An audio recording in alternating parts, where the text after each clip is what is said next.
As long as the bloodshed in Ukraine continues, Europe will maintain diplomatic and, in particular, economic pressure on Russia. We will continue to strengthen sanctions.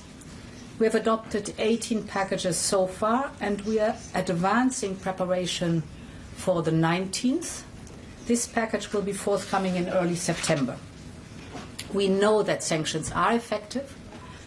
We have already put Russia's immobilized assets to work for the benefit of Ukraine, and we will continue to put pressure on Russia's war economy to bring President Putin to the negotiation table.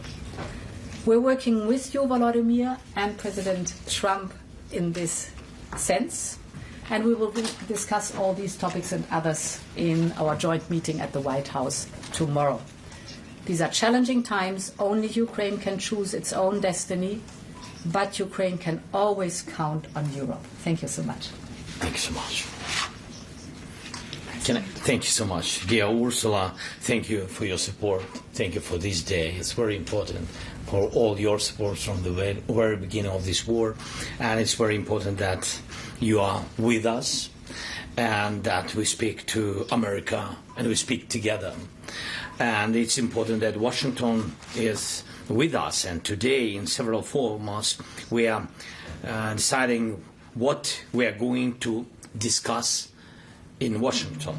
Dear journalists, it's crucial that Europe is as united now as it was at the very beginning, as it was in 2022, when the full-scale war began. This unity really helps to reach real peace, and it must stay strong.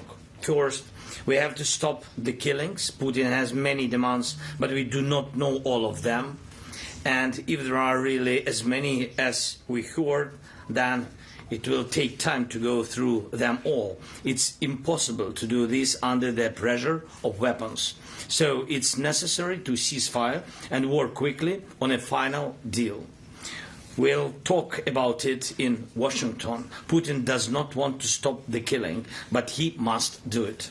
Second, we need real negotiations, which means they can start where the front line is now. The contact line is the best line for talking, and Europeans support this. And we thank everyone. Russia is still unsuccessful in Donetsk region. Putin has been unable to take it for 12 years. And the constitution of Ukraine makes it impossible to give up territory or trade land. Since the territorial issue is so important, it should be discussed only by the leaders of Ukraine and Russia at the trilateral Ukraine, United States, Russia. So far, Russia gives no sign that trilateral will happen, and if Russia refuses, then new sanctions must follow.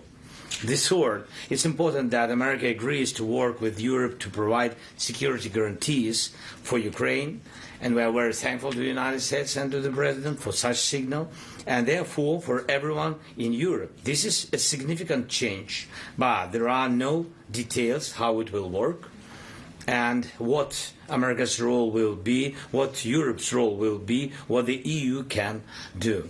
And this is our main task. We need security to work in practice, like Article 5 of NATO, and we consider EU accession to be part of security guarantees. And we have heard from President Trump that America and Putin see it the same way. So we talked about the EU accession negotiations. There can be no division between Ukraine and Moldova. That would simply be a very bad move to my mind, and if such a division takes place, it will automatically mean that Europe is divided on Ukraine, that Europe does not have a common and strong position on guarantees. Many in Europe see that vision will only make things worse. And we talked about defense, and thank you very much, dear Ursula. We agreed to work more actively on programs such as SAFE, and I count on the support with drones. First of all, this is priority. Next, thank you for the 18th package of sanctions. It's important. We need to prepare the 19th package so that Russia sees that we are serious. We understand Russia's strategic direction. It's anti-European, and so we must continue to limit Russia's potential. Finally, we talked about the support of Ukrainian children in schools, and we have a school meal program, and it's an important program that ensures that children from every family in wartime at least receive security and receive a normal hot meal. The school year is coming soon, and I asked Ursula to help us improve this program. It's our children, it's our future, everything for them. Thank you. Thank you. Thank you very much to both presidents. We can now take a couple of questions. Okay. Katarina, the first question. Thank you. Katarina Leyen for the German Press Agency. You have microphones in front of you. If you can take one, that would be fantastic. Thanks a lot. Okay. Okay, better? So Katarina Leyen for the German Press Agency. A question to both presidents. Do you agree with President Trump that there's no need for a ceasefire and that peace negotiations should begin immediately? Yeah, you want? So, I think not the term is so important. Important is, and it matters, what's the effect. And the effect must be stop the killing. That's the most important part. Whether we call it a ceasefire or it's a peace deal, stop the killing. Point number one. Therefore, it is so important to have as soon as possible a trilateral meeting between the President of Ukraine, the President of the United States, and of Russia. I think very important is that there are clear timelines to be kept. So it's not the term itself, it's the content that matters. Thanks so much. I totally agree with Ursula, and you know that from the very beginning, I think it was March when the President of the United States, he proposed ceasefire, like a first element, stopping killing, and we agreed it and we supported him, and I think it was very strong idea, pushing Russia to real negotiations. And now we hear another signals. I think that we have to share all this with details and what Ursula said about and what we talked bilaterally and what we will talk now with all our coalition villains, with all the Europeans. And we have to share all our thoughts with President Trump. We need the United States on our side.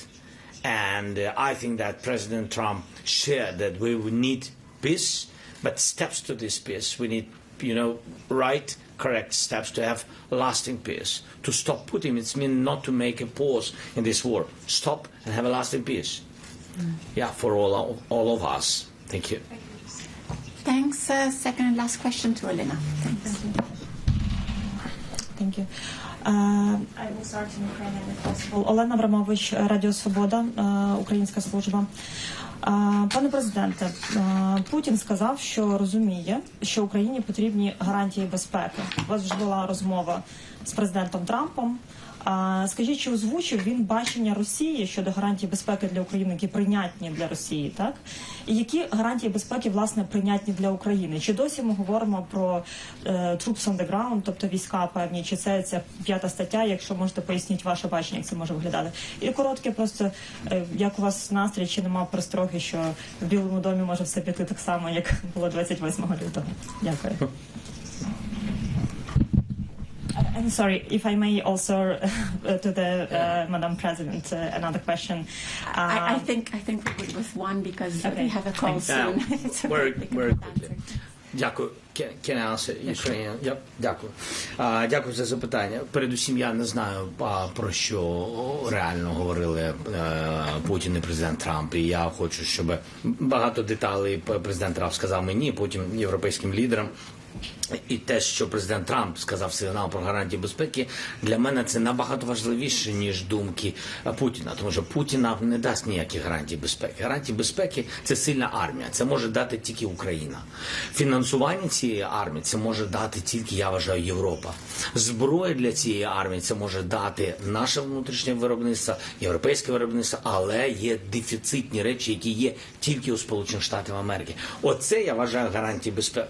Чи підключають, чи є troops on the ground, чи є така захист, як у деяких інших держав в небі, ви знаєте про що я. Чи є у нас можливість мати сучасний total number of air defense. Це тільки поки що запитання. На них ми дуже хочемо отримати відповідь, щоб розуміти, що таке гарантії безпеки. Те, про що ви говорите, мені здається, це сигнали руської сторони, що вони не будуть нас далі окуповувати. Але, якщо чесно, це поки що це просто слова. І на рівні тристоронньої зустрічі готові говорити. Що стосується Білого дому, я налаштований дуже продуктивно. І в гарному сенсі. В усіх сенсах цього слова. Mr. President, do you have Apologies. Sorry. If We go. you Thank allow you so me, much. the presidents have a Bye-bye. meeting now. Thank you. Thank you.